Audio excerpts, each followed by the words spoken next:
Good morning student. 12th class history four lesson जो हमारा next जो टॉपिक है मूर्ति कला।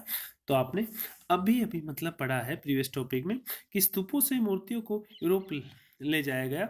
इसलिए हुआ कि जिन लोगों ने मूर्तियों को देखा उन्हें ये खूबसूरत और मूल्यवान मतलब बहुत ही अच्छी बेस्ट लगी होगी, तभी अपने लिए रखना चाहते थे।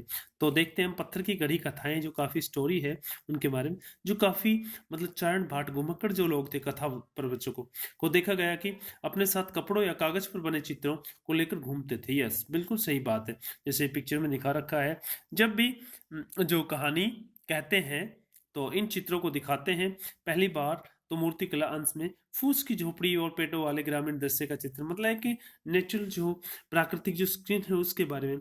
लेकिन कला इतिहासकार जिन्होंने सांची की इस मूर्ति कला का गहराई से अध्ययन किया है, वे स्नातक जातक से लिया गया एक दृश्य बताते हैं कि कहानी एक ऐसे दानी राजकुमार के बारे में है जिसने अपना सब कुछ एक ब्राह्मण को सौंप दिया है।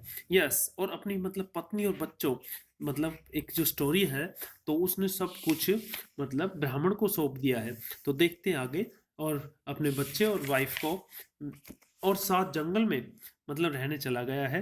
कि जैसा कि इस जो एग्जाम्पल से जो स्पष्ट है कि हिस्टोरियंस जो है मूर्तिकला व्याख्या जो लिखित साक्ष्य सबूत के आधार पर करते हैं, उपासना के प्रतीक मतलब भक्ति के जो सिंबल है क्या है।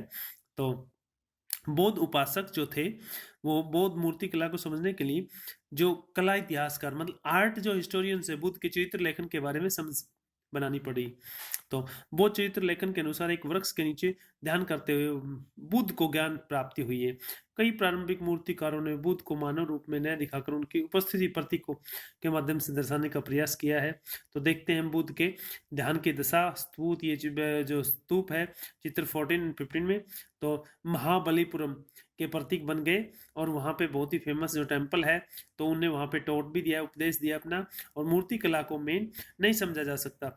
तो पेड़ों का जो पेड़ का तात्पर्य केवल एक पेड़ नहीं है, वर्ण मतलब काफी बहुत सारे पेड़ हैं का बुद्ध के जीवन की एक मतलब घटना है, घटना का प्रतीक था। ऐसे प्रतीक को समझने के लिए यह जरूरी है कि इतिहासकार कलाकृतियों के माध्यम से निर्माताओं की परंपराओं को जाने। तो देखते हैं कि सांची के उत्कीर्ण बहुत सी अन्य मूर्तियां सांची में मध्य प्रदेश में शायद बौद्ध धर्म से सीधी जुड़ी हुई नहीं थी। इनमें से कुछ जो सुंदर स्त्रियां भी मूर्तियों में उत्कीर्ण है, जो तोरण द्वार के किनारे एक पेड़ जकड़ कर पकड़कर झूलती हुई है दिखती है। शुरू में विद्वान इस मूर्ति के महत्व के बारे में थोड़े असमंजस में थे।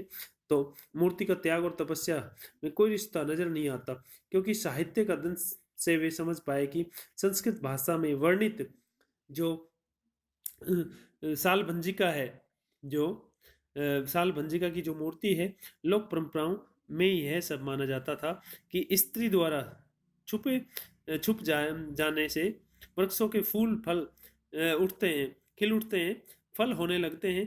तो ऐसा लगता है कि एक शुभ प्रतीक माना जाता था।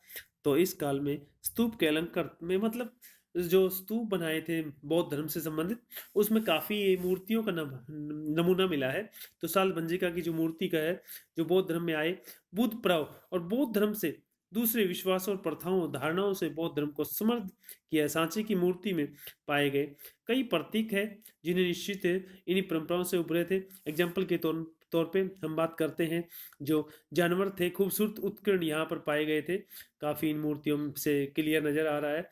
जानवरों में हाथी, घोड़े, बंदर, गाय, बैल आदि के अनेक मूर्तियां मिली है। जानवरों की कई कहानियां भी मिली है और आकर्षित जानवरों का उत्कीर्ण चित्र भी दिखाया गया है। जानवरों को मनुष्य के गुणों के प्रतीक के रूप में इस्तेमाल किया जाता था।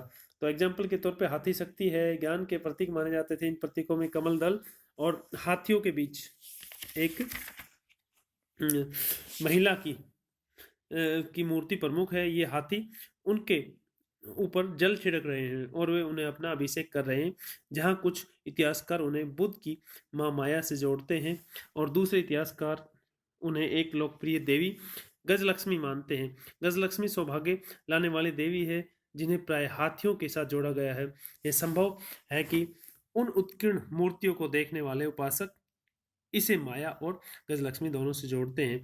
तो देखते हैं कई स्तंभों पर दिखाए गए सर्पों को भी देखी, काफी इसमें सर्प भी दिखाए गए हैं। तो जो प्रतीक भी ऐसी लोक परंपराओं से लिया गया है जिन्हें ग्रंथों में हमेशा जिक्र नहीं किया जाता।